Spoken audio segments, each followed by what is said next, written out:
Ahora continuamos con capítulo 19 de química nuclear. Hay muchos ejemplos del mal uso de reacciones nucleares y radioactividad, pero también está utilizado en cosas menos obvios como bombas y desastres de plantas eléctricas. Y hemos quedado más atrás.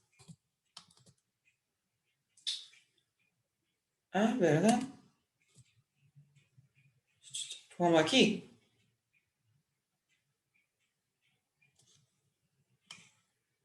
Ah, gracias, profe. Ah, gracias. Gracias. Perdón, estaba leyendo.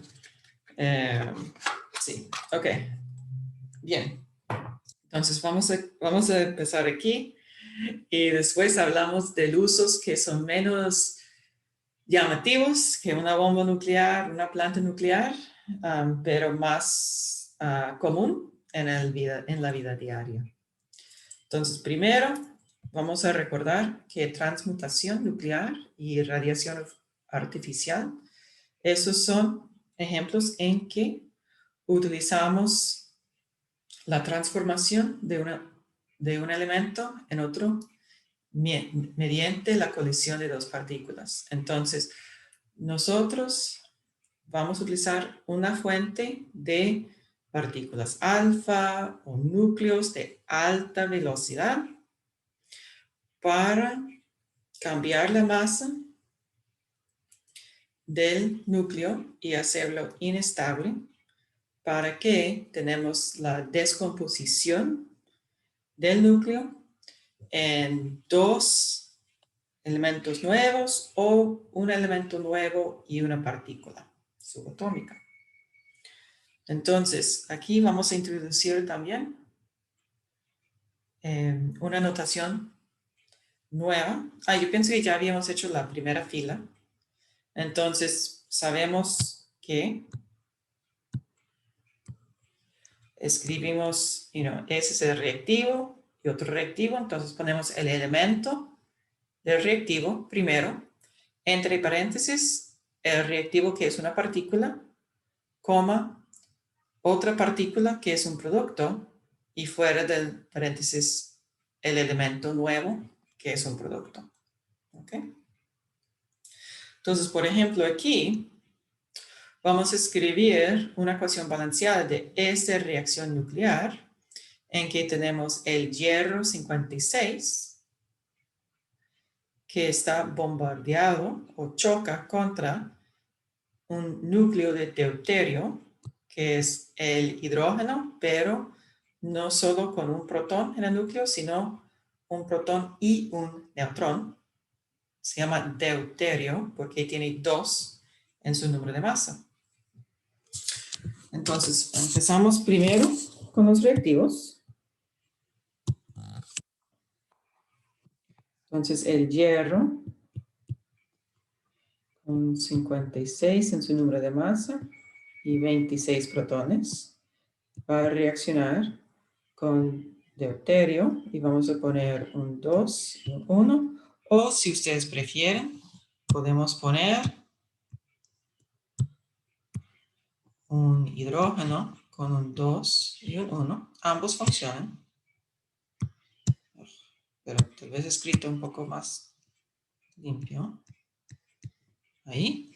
Esta coma representa la flecha. Entonces ponemos la flecha.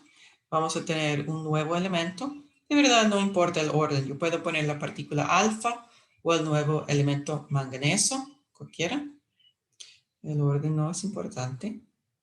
Yo voy a hacerlo en el orden escrito aquí, porque como no. Entonces partícula alfa es número de masa 4 y 2 protones. Carga 2 positivo. Más nuestro nuevo elemento, que tiene número de masa 54, carga 25 positivo, y es el elemento manganeso. Siempre debemos comprobar que esté balanceado. Entonces, vamos a ver cuál es la suma de número de masa en los reactivos. Y tenemos 58. Y en los productos, En este caso tenemos 58. Entonces, todo bien allá. Vamos a ver cuál es la suma del número atómico. En los reactivos tenemos 26. Y en los productos, 2 más 25 nos da... Ah, no, perdón, 27. Aquí. Porque es 26 más 1. Entonces, este también está correcta. Entonces, tenemos una ecuación balanceada.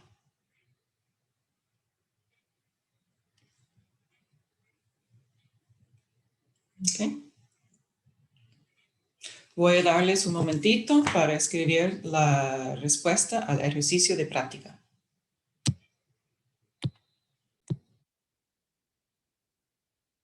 Bueno, entonces seguro que ustedes han escrito primero el paladio 106 reacciona con una partícula alfa para producir plata 109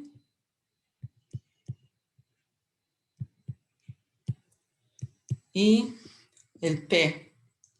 P significa protón. Entonces un protón tiene, bueno, una carga 1 positiva y una masa 1. Entonces vamos a comprobar que las sumas son correctas. Entonces tenemos 106 más 4 nos da 110. Y aquí tenemos 109 más 1 nos da un total de 110. Entonces todo bien allá. 46 más 2 nos da un total de 48. Y 47 más 1 nos da un total de 48. Entonces todo bien. Si no estuviera balanceada, es posible, por ejemplo, que hay la emisión de 2 partículas subatómicas o algo así.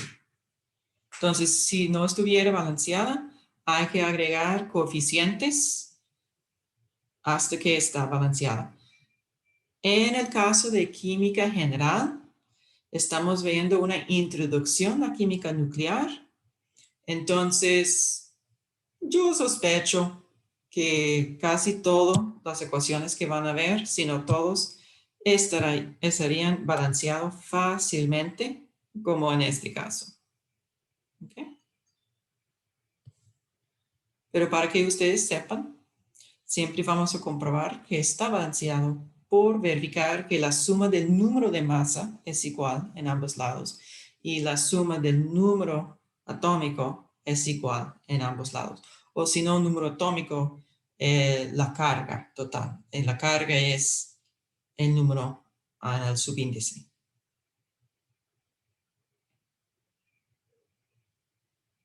¿Okay? Entonces, cuando estamos estudiando radiación, sabemos que hay varios tipos. 3 tipos principales son alfa, beta y gamma. Entonces necesitamos unidades de radiación para cuantificar la cantidad que tenemos, claro que sí. Entonces, la unidad que vamos a utilizar, o al menos una de las unidades, es el Curie. Como ustedes pueden imaginar, está nombrado a través del Marie Curie y Pierre Curie, que ganaron un premio Nobel por su estudio de radiación. Y esta unidad tiene el símbolo CI y su unidad es 3,70 por 10 a la 10 y ese es un número exacto, desintegraciones nucleares por segundo. ¿Okay? Entonces, esta es la velocidad de desintegración equivalente de 1 gramo de radio, uno de los elementos que ellos descubrieron.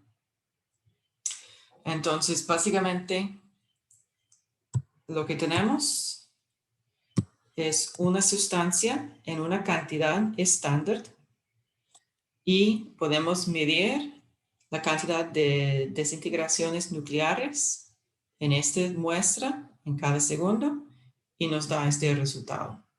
¿Okay? Entonces, por eso tenemos esta definición. Entonces, por ejemplo, tenemos 10 milicurie de una muestra de carbono 14 es la cantidad que experimenta. Entonces 10, y ese le da mili, 10 por menos 3. Y este me da el valor de un Curie. Y esa es la cantidad de desintegraciones nucleares cada segundo. ¿Okay?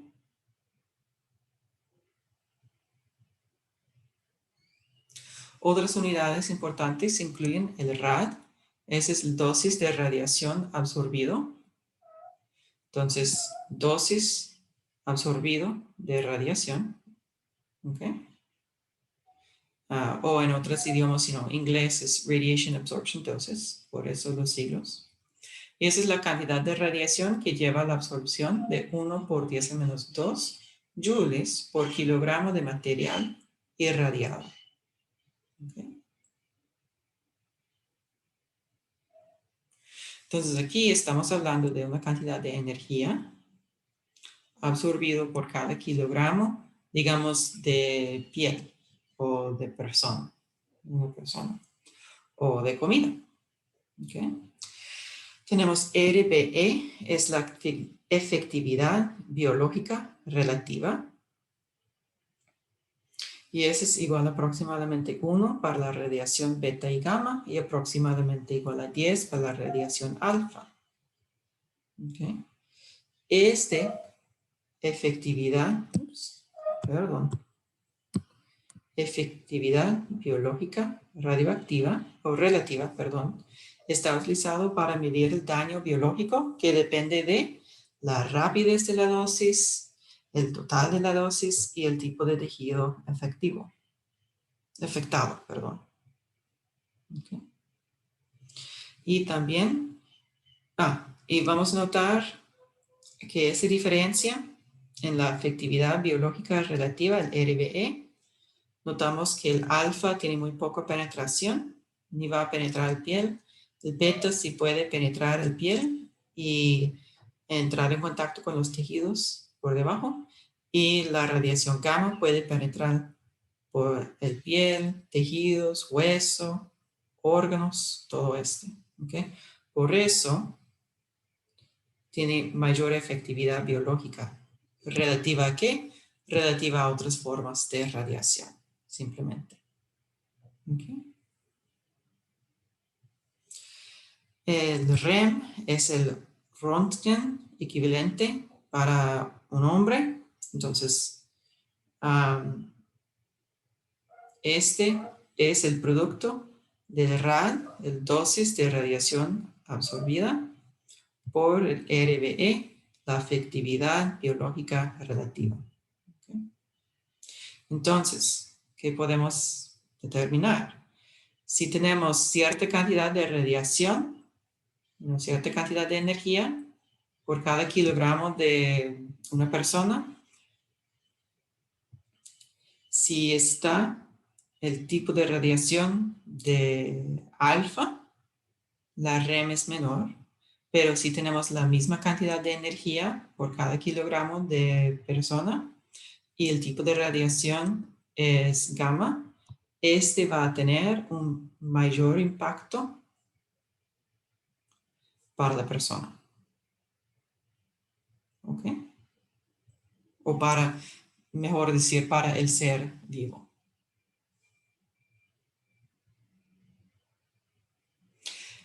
Para ustedes, vamos a mantener las situaciones muy sencillas, entonces cálculos pequeños. Por ejemplo, este es un cambio de unidad para calcular la cantidad de desintegraciones en 10 milicurie. ¿Okay? Bueno, cantidad de desintegraciones en un segundo. ¿Okay? Calcular la REM, dado la RAD y dado el tipo de radiación. ¿Okay? Okay. Entonces, ¿cuáles son los efectos de radiación sobre los seres vivos? Entonces, cuando tenemos radiación ionizante, aquí, por ejemplo, en el caso de radiación gamma, tiene tanta energía que puede ionizar el agua. Entonces aquí tenemos el agua ha absorbido tanta energía que un electrón se excitó suficientemente para salir de la molécula. Entonces aquí tenemos el agua con carga positiva y un electrón libre. El agua con carga positiva, como ustedes pueden imaginar, es muy inestable. Va a reaccionar con otra molécula de agua para producir el ion hidronio. ¿Okay? Ese es un ácido normal. Y también un radical hidroxilo. Este no es la base normal. Notamos que no tiene la carga negativa. Como casi todos los radicales, tiene alta reactividad. Recordamos este electrón libre de antes. Este típicamente, si se encuentra una molécula de oxígeno, va a producir un radical de oxígeno que también tiene una carga negativa porque ha agregado un electrón. ¿Okay? Entonces, notamos que en cada uno de esos pasos tenemos sustancias que son inestables. Cuando digamos que algo es inestable en un curso de química, lo que queremos decir es que se reacciona fácilmente y rápidamente con otras moléculas. Y las células están formadas por muchas moléculas con que cualquier de esas sustancias pueden reaccionar. Entonces, por ejemplo, este es el ion superóxido. También el radical hidroxilo están dispuestos para atacar las membranas celulares y otros tejidos y una gran variedad de compuestos orgánicos, como las enzimas que son responsables de catalizar casi cada reacción que ocurre en su cuerpo y además sus moléculas de ADN. ¿Okay?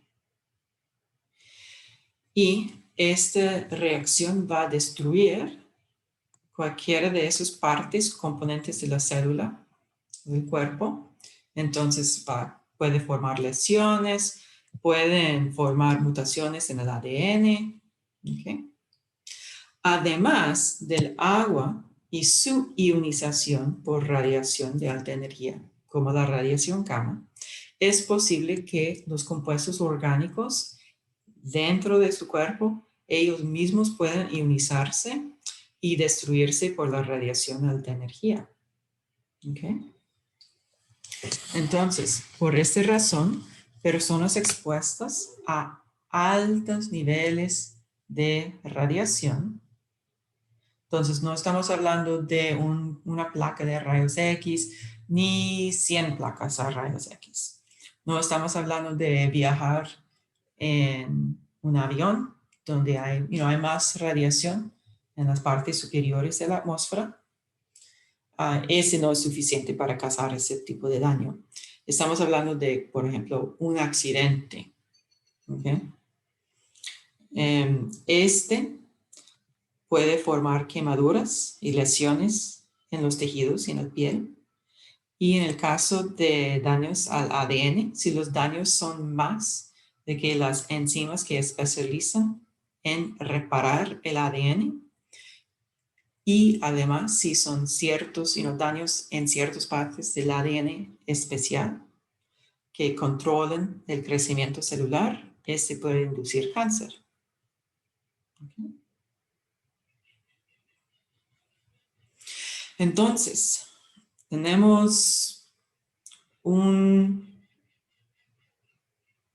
hecho interesante, que la radiación puede producir cáncer, pero también la radiación está utilizada para destruir células cancerosas.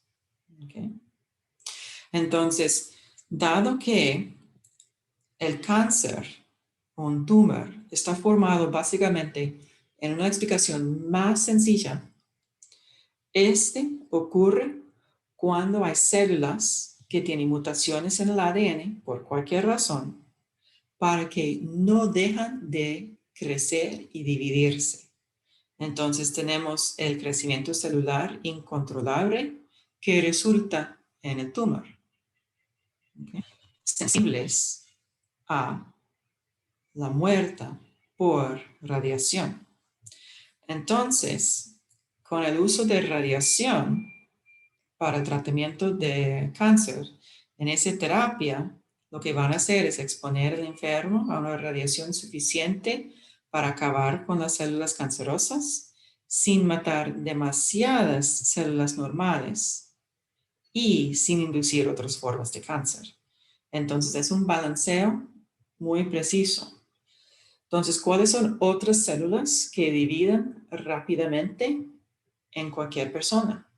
Por ejemplo, el pelo está formado por células que dividen más rápidamente que otras células típicas en el cuerpo. Esa es la razón que personas que están utilizando terapia de radiación o quimioterapia, bueno, ellos típicamente pierden el pelo porque esas terapias están matando células que crecen rápidamente, como el cáncer, pero también como las células que producen el pelo.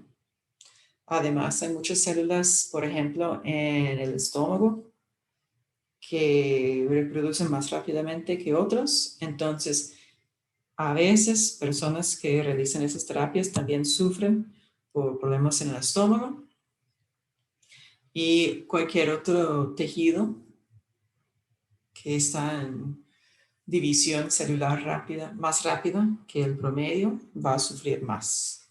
¿Okay? Entonces, cuando tenemos exposición de corta duración a la radiación, podemos esperar ciertos efectos. Esta dosis, está dado en REM.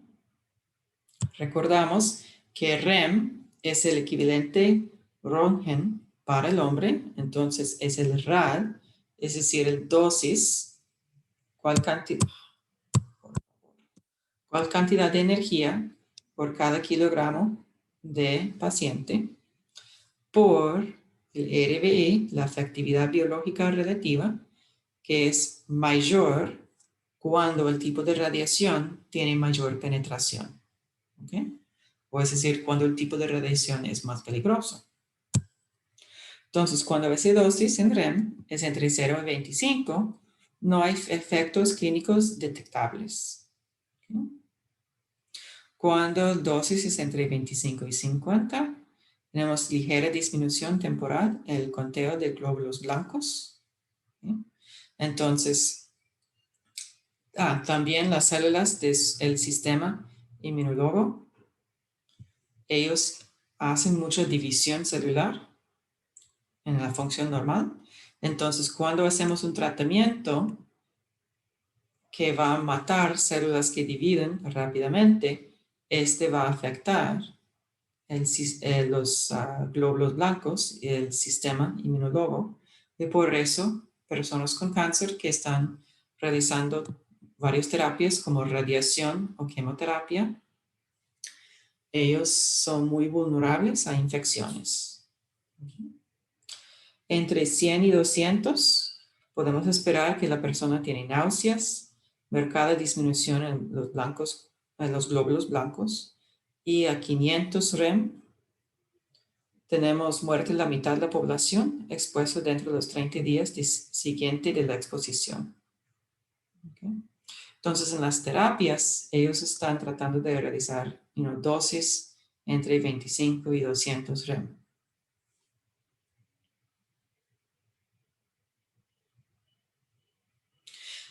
También, entonces, para poner esos niveles de dosis en perspectiva, aquí tenemos un dosis de radiación anual promedio recibido y a veces para un estadounidense, pero es aproximadamente igual para otra gente.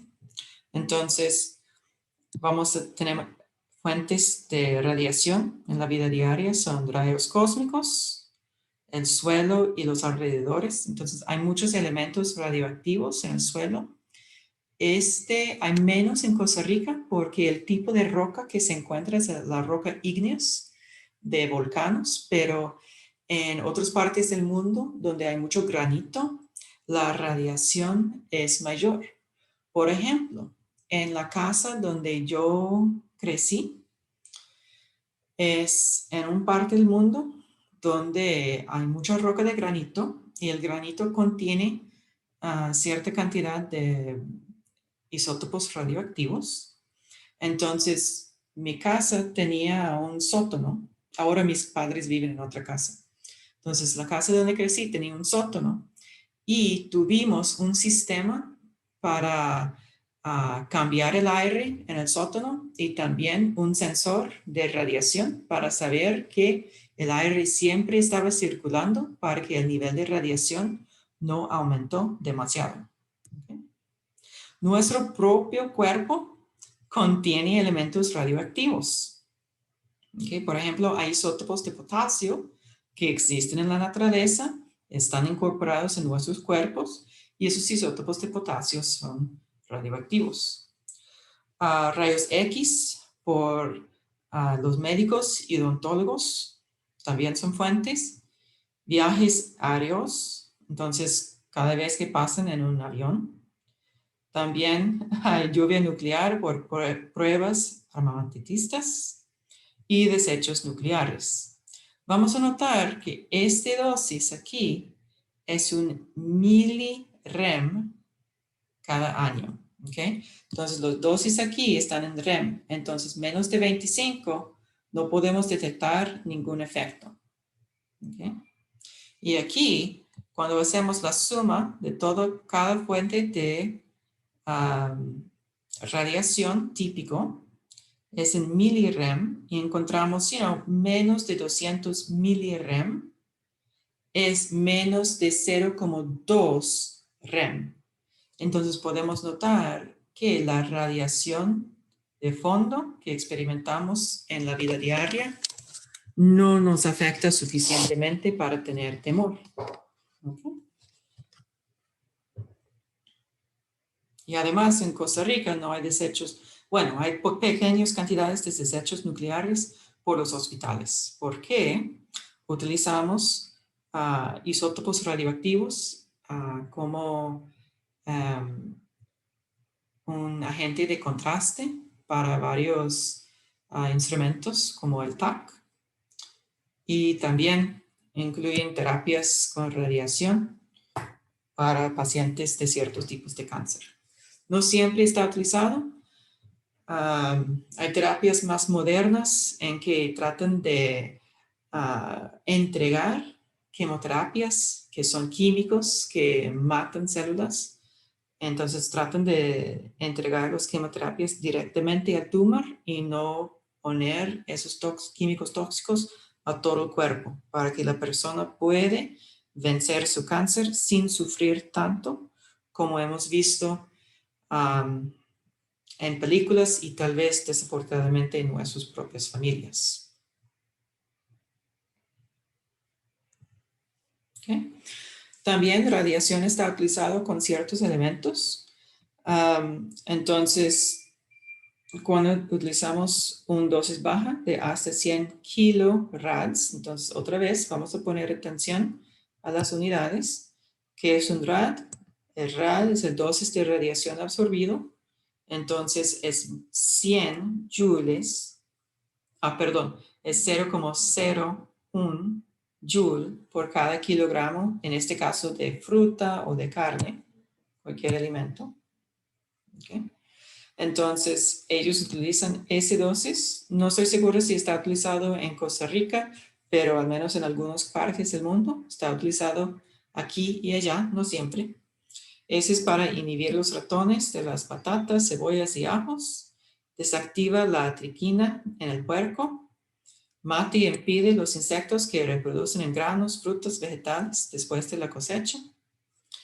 Una dosis media de entre 100 y 1000 kilorads. Retrasa la putrificación de la carne, pollo y pescado a matar microorganismos responsables a esta putrificación. Produce salmonela y otros patógenos que dependen de los alimentos de la carne, el pescado y el pollo y extiende la vida de aquel al retrasar el crecimiento de mojo en las fresas y otras frutas. En la dosis alta, entre 1000 y 10.000 kilorats, tenemos la esterilización del carne, pollo y pescado y otros elementos y mata los microorganismos e insectos en especies y condimentos. Okay. También se puede notar que la radiación está utilizada a veces en las frutas y vegetales para esterilizarlos para que las semillas no son viables. A veces está utilizado para controlar, por ejemplo, si hay una semilla que está producido por un solo, quiero decir finca, pero en realidad es probablemente un producto de la agricultura industrial. Entonces ellos pueden esterilizar la semilla dentro de la fruta para que otra persona no pueda crecer la misma fruta o vegetal utilizando las semillas que compran en el supermercado. No estoy segura, pero yo sospecho que en Costa Rica utilizan menos radiación en otros países y en vez de lo que podemos hacer es utilizar comida fresca, ¿verdad? Porque todo esto es cuando uno quiere almacenar la fruta, vegetal, grano o carne, pescado, por mucho tiempo o por más tiempo. Pero si la comida es fresca, no tenemos que preocuparnos tanto por el moho, tanto por ratoños, con todos eso así. Entonces, no vale la pena utilizar la radiación. Porque ese es caro, ¿verdad? Ok. Entonces, aquí tenemos un ejercicio. El ion potasio está presente en los alimentos y es un nutriente esencial en el cuerpo humano. Uno de los isótopos del potasio presente en la naturaleza, el potasio 40, es radioactivo. El potasio 40 tiene una abundancia natural de 0,0117% y una vida media de 1,28 por 10 a la 9 años. Experimenta una desintegración radioactiva de 3 formas: 98,2% por captura de electrones, 1,35% por emisión beta y 0,49% por emisión de protones. Pregunta A, ¿por qué se espera que el potasio 40 sea radioactivo? Y escribe las ecuaciones nucleares de las 3 formas en que se desintegra el potasio 40. Parte C, ¿cuántas iones de potasio 40 carga positiva están presentes en 1 gramo de cloruro de potasio? Voy a darles unos minutos para responder a cualquier parte de esa pregunta que puedan. Recordamos que es la lucha para tratar de adivinar cómo hacer la respuesta en que aprendemos el mejor. Bueno, entonces para parte A, queremos saber por qué el potasio 40 es radioactivo. Entonces, tenemos radioactividad cuando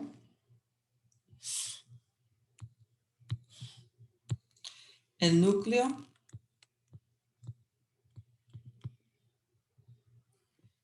es inestable.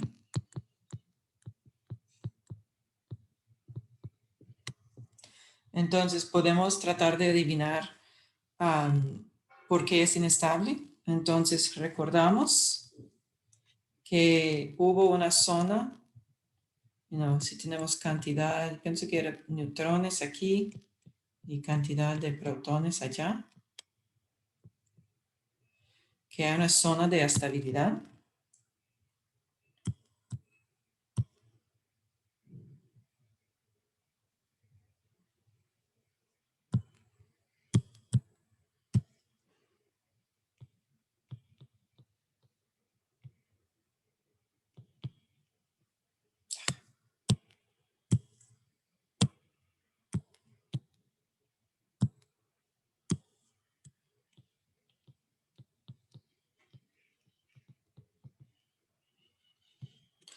y cuando un núcleo se encuentra fuera de esta zona, es inestable. Entonces vamos a ver en el caso del potasio, ¿qué será? Entonces lo que podemos hacer es buscar la cantidad de neutrones y protones, el gráfico real, y ver si se encuentra por arriba o por abajo de este gráfico, o dado que parte P nos indica las ecuaciones nucleares de su desintegración, podemos adivinar si está por encima o por debajo.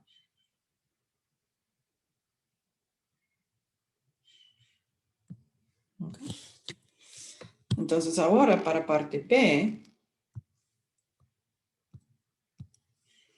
vamos a ver ecuaciones nucleares de esa desintegración. Entonces vamos a tener el potasio 40. Tenemos de mayor parte es captura de electrones. Entonces en este caso vamos a poner captura, entonces más electrón. Electrón tiene número de masa 0 y carga -1. El potasio, hay que saber su número de masa, entonces podemos buscar en una tabla periódica.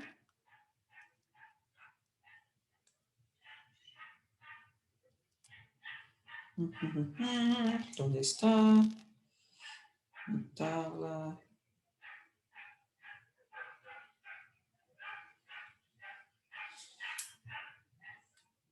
Ok, tiene 19. Entonces lo que notamos en este caso, que se va a producir 40 más 0 nos da 40. 19 más -1 nos da 18. Entonces, el elemento con 18 protones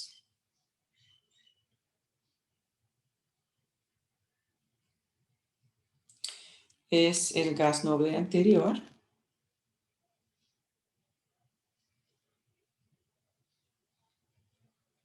que es el argón. Okay.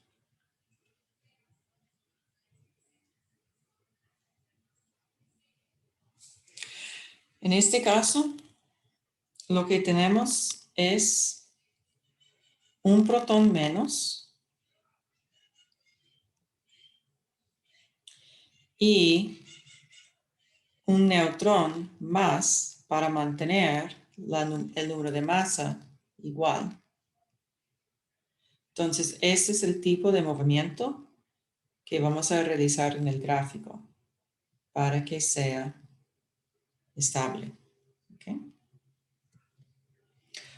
Otra desintegración es por emisión beta.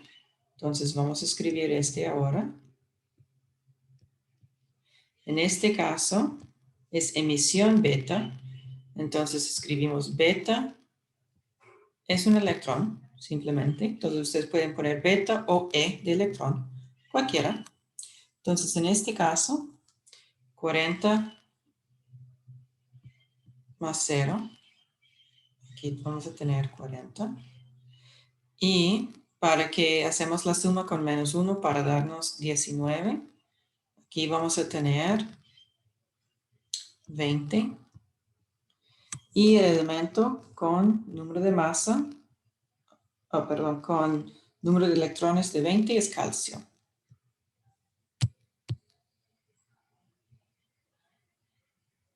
No importa si ustedes quieren escribirlo como calcio más eta, no hay ningún problema. El orden de los reactivos y el orden de los productos no es importante. Y si ustedes quieren escribir electrón en vez de beta, también es correcto. ¿Okay?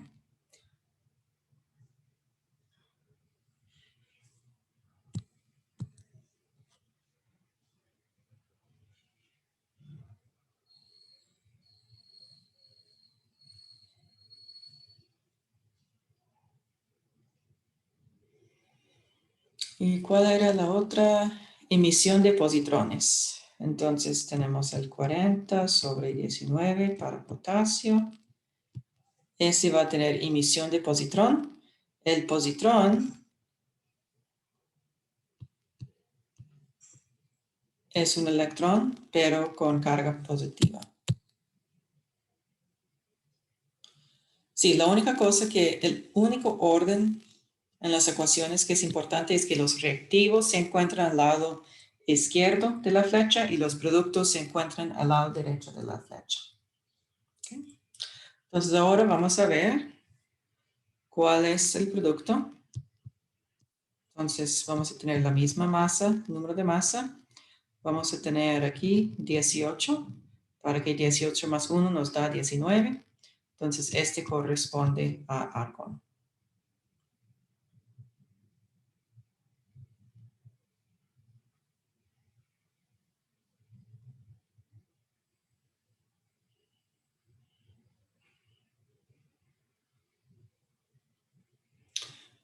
Y en la C, queremos saber cuántos iones de potasio 40 están presentes en 1 gramo de cloruro de potasio. Ok, entonces, para la C, tenemos 1 gramo cloruro de potasio. Sabemos que la abundancia de potasio 40 es 0,0117%. Entonces yo voy a poner 0,0117. Bueno, voy a hacer el orden un poco diferente. La verdad es que no importa, pero yo pienso que sería más claro para ustedes si hago otro orden. Ok, entonces vamos a pasar gramos a mol y mol a iones. Entonces, por cada gramo de cloruro de potasio, ¿para cuántos gramos tenemos un mol? Entonces hacemos la suma del número de masa, o no el número de masa, la masa promedio de cada elemento. Entonces el potasio es 39,1, el cloruro es 35,5. Entonces la suma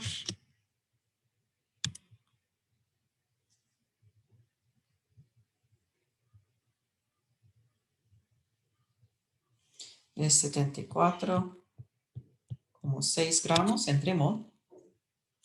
Ahora tenemos moles de cloruro de potasio. Sabemos que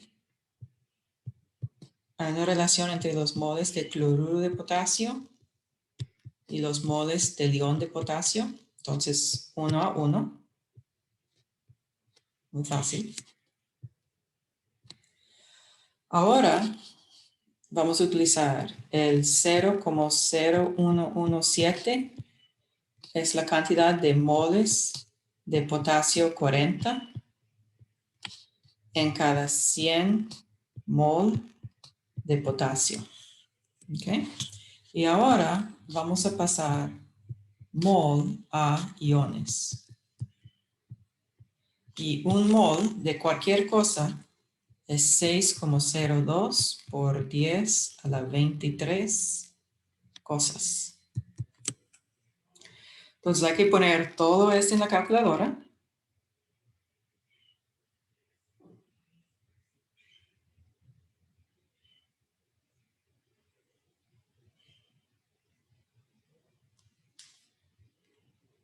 Y nos da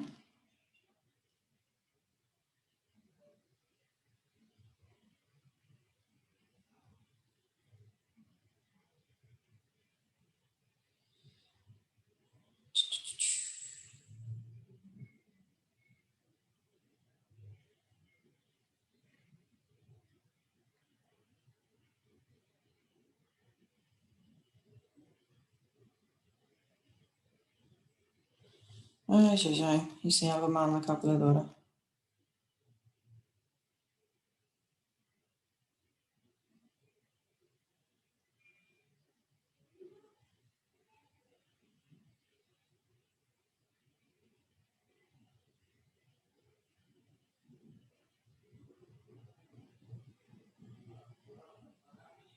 Ok, ese nos da 9,44 por 10 a la 17 iones.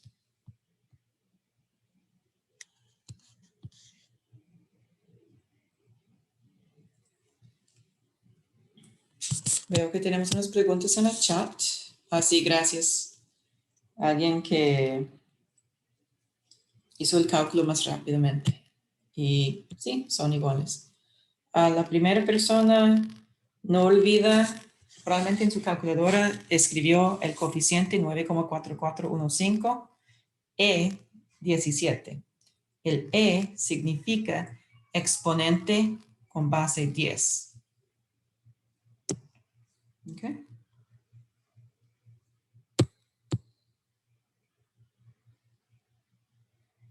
Ah, sí, muy difícil leer esa última fracción. Este es iones en un mol. Entonces, simplemente es el número de Avogadro para convertir moles en iones. ¿Otras preguntas?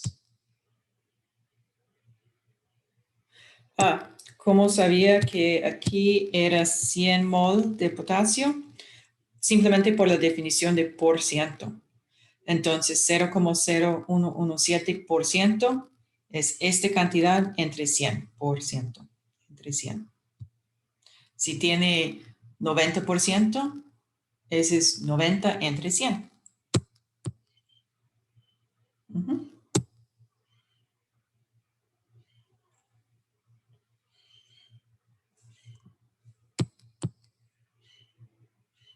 Con mucho gusto. Ok, entonces necesitamos métodos para detectar radioactividad. El más famoso es el contador Geiger. Geiger es una persona interesante. Él trabajaba para, bueno, cuando él estaba realizando su doctorado, trabajaba en el laboratorio, era el asistente de, ¿cómo era el nombre? Ah, sí, perdón, tenemos otra pregunta aquí. Entonces, sí, entonces en cloruro de potasio hay una pequeña cantidad de potasio radioactivo. Este es la razón que su cuerpo, esa es una de las razones de que su cuerpo humano tiene cierta cantidad de radioactividad. Tenemos iones de potasio en el sistema nervioso y también en otras células. Y una pequeña porcentaje de esos iones de potasio son potasio 40, que es radioactivo.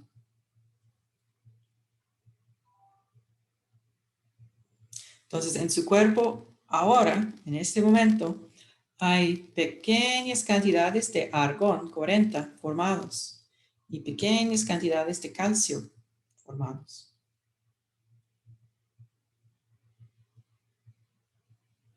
Pero no es una cantidad suficiente para dañarles esta radioactividad.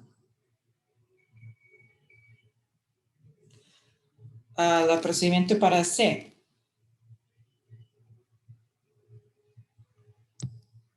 Okay. Entonces, un estudiante quiere ver una explicación de respuesta C otra vez. Entonces, empezamos y queremos saber cuántos iones de potasio 40 están presentes en 1 gramo de cloruro de potasio. Entonces, empezamos con 1 gramo y estamos utilizando análisis dimensional para eliminar unidades hasta que tenemos el valor que necesitamos. No puedo estresar suficiente la importancia de tratar de hacer preguntas así sin ayuda. Entonces, haga análisis dimensional y hágalo mal. Haga unos factores de conversiones que no logran a la respuesta correcta y después regresa al dato original y trata de combinar factores de conversión hasta que tiene la respuesta que quiere, las unidades de la respuesta que quiere. En este caso, bueno, yo tengo gramos y yo sé que eventualmente necesito iones. Entonces es lógico pasar gramos a mol porque eventualmente mol va a pasar a iones. Entonces puedo pasar gramos de cloruro de potasio a moles de cloruro de potasio utilizando su masa molar. Voy a utilizar la fórmula KCl para convertir mol cloruro de potasio a mol de potasio. En este caso, este paso es como una tontería porque multiplicar y dividir entre 1 no cambia el valor. ¿Okay? Pero es necesario hacer este porque es posible que en otra pregunta dicen cuántos iones de potasio 40 hay en el fosfato de potasio, en que hay 3 moles de potasio por cada mol de fosfato de potasio. ¿Ok? Entonces después pasamos mol de potasio a moles del isótopo radioactivo utilizando el porcentaje de abundancia natural dado en la pregunta, donde porcentaje es el número sobre 100. ¿Okay?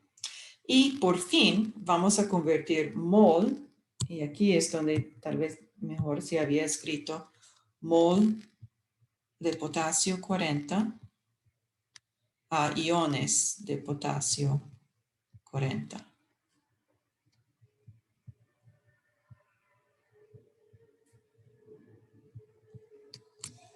¿Ok? La otra pregunta es un estudiante quiere ver una explicación de P otra vez. Entonces, simplemente estoy haciendo la traducción de las desintegraciones notados en la pregunta. Entonces, captura de electrones. Este simplemente es el isótopo radioactivo más, voy a poner un electrón y este va a resultar en un producto. ¿Okay? Si quiero ser más preciso, puedo regresar hasta encontrar el elemento en el gráfico. Entonces aquí el potasio 40 tiene 19 electrones y 40 protones. Ahí está donde está ubicado. Para que entre la banda de estabilidad, entonces puede ser que hay que eliminar más positrones o unirse con más electrones o aceptar más electrones. Absorber más electrones. ¿Ok?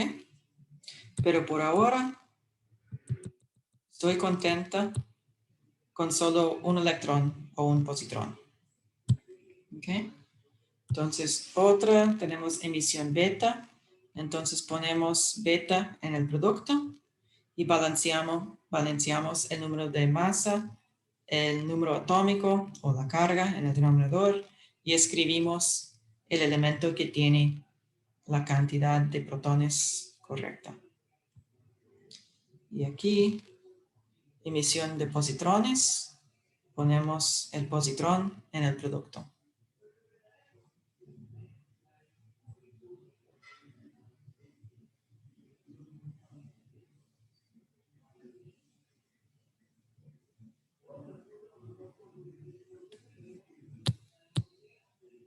Con mucho gusto. ¿Otras preguntas aquí antes de que continuemos al otro diapositiva?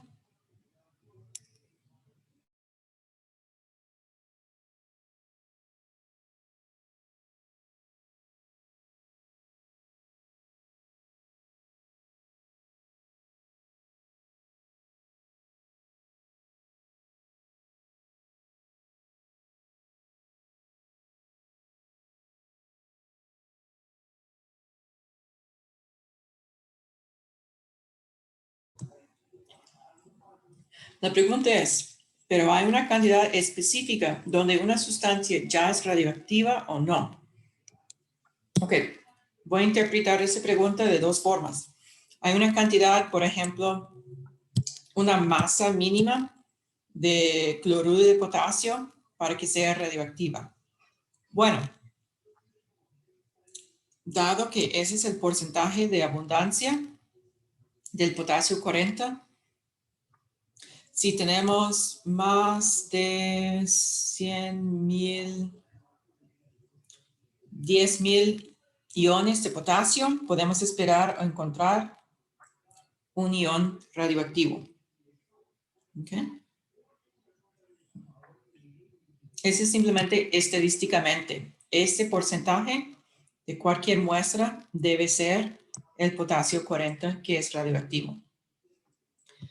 Otra forma en que voy a interpretar esta pregunta es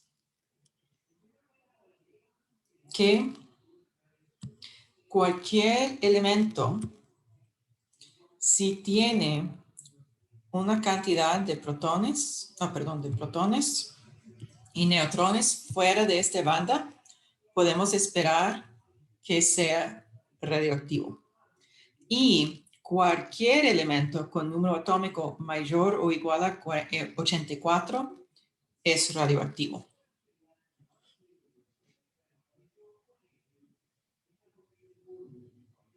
¿Okay? Recordamos que radiación tipo beta tiene la efectividad biológica relativa, es solo aproximadamente 1, entonces no es tan peligroso como emisión o radiación gamma.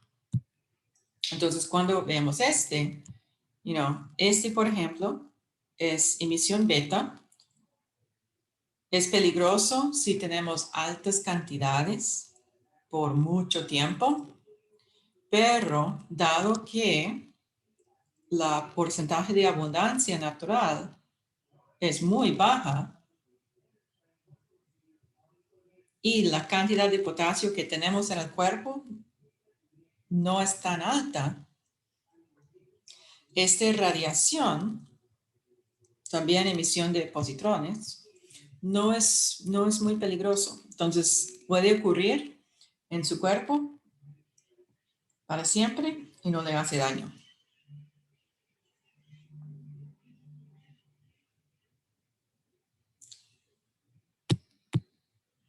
Con gusto.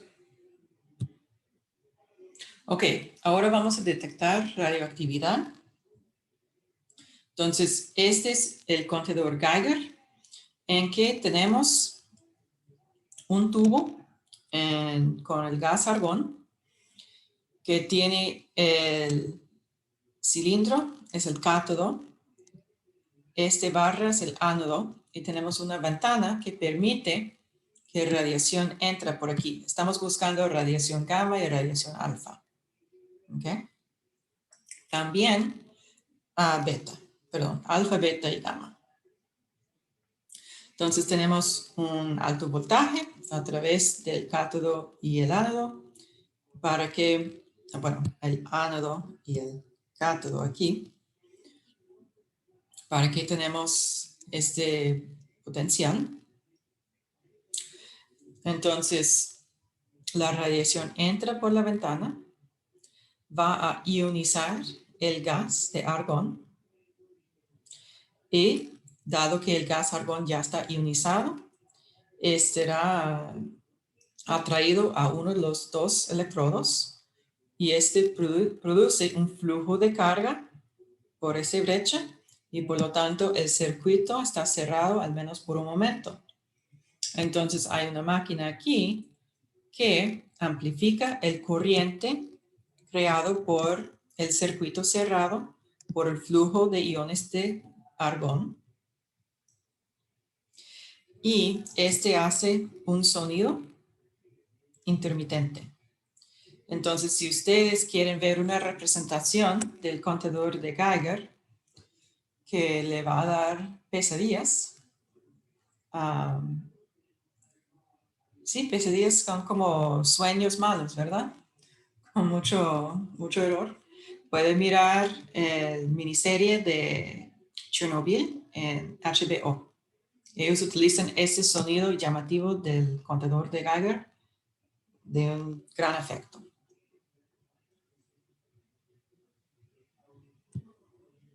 Okay. También tenemos el uso de radiotrazadores. Un radiotrazador es un isótopo radioactivo utilizado en medicina para visualizar algo. Entonces, hay varios isótopos utilizados. Podemos notar que cada uno tiene una vida media corta, aunque 5,3 años parece largo. Recordamos que en el caso de el potasio 40, la vida media es 1 por 20, como 28 por 10 a la 9 años, ¿ok? Larguísimo. Entonces, en la medicina eligen isótopos con una vida media muy corta para que se desintegran en el cuerpo rápidamente y no tiene esa radioactividad por más de unos días, horas o tal vez en el peor caso el año. Pero notamos que en este caso del cobalto 60 está utilizado para la esterilización de equipo médico y solo para tratamiento contra el cáncer. Entonces, ese es para un caso extremo, ¿verdad? En el caso del diagnóstico, utilizamos, por ejemplo, el flúor 18, tenemos el sodio 24, etcétera, etcétera, etcétera. Okay. Uno de los más comunes es el yodo. Entonces está utilizado en el diagnóstico de imágenes, por ejemplo en el tiroide, porque el tiroide absorbe mucho yodo, entonces el yodo entra al tiroide y se puede utilizarlo para hacer la imagen con mayor contraste. Okay. Y el yodo 131 está utilizado, por ejemplo, yo pienso que en los TACs. Aquí tenemos una imagen, un ejemplo. Estamos utilizando el yoduro de sodio, pero específicamente el yoduro es el yoduro 131. ¿Okay? Entonces tenemos un glándulo de tiroide normal y uno que está alargado. ¿Okay? Entonces es la concentración del yoduro 131 que le da este contraste en la imagen.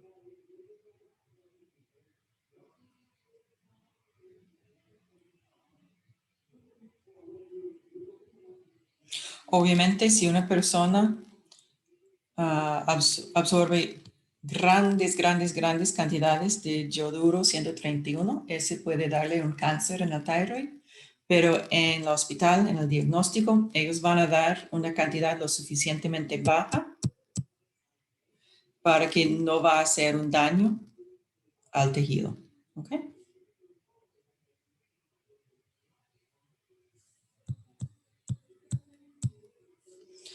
Bueno, esa es la última diapositiva que tengo para este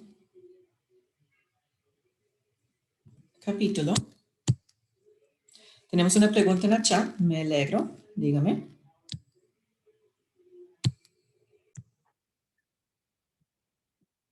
La pregunta es que lo de las tiroides es con el yoduro 131.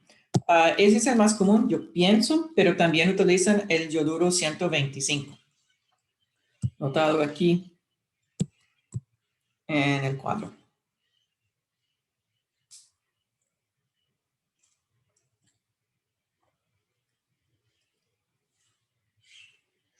¿Otras preguntas? No, este sodio es porque estamos utilizando la sal, yoduro de sodio, pero este sodio no es especial.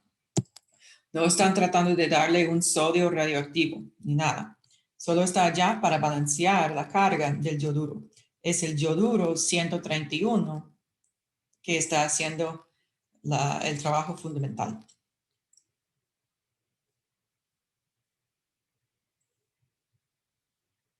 ¿Verdad?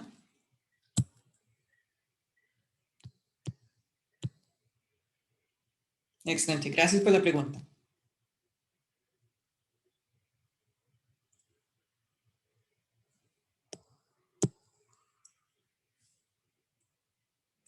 Lo que puedo escribir, básicamente este es la sal.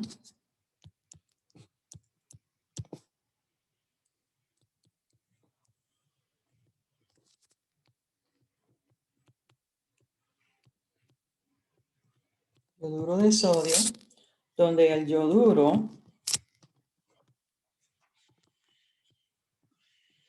es el isótopo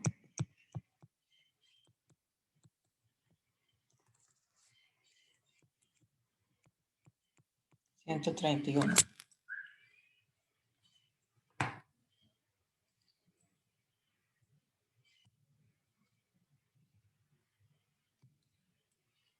¿Okay? ¿Otras preguntas?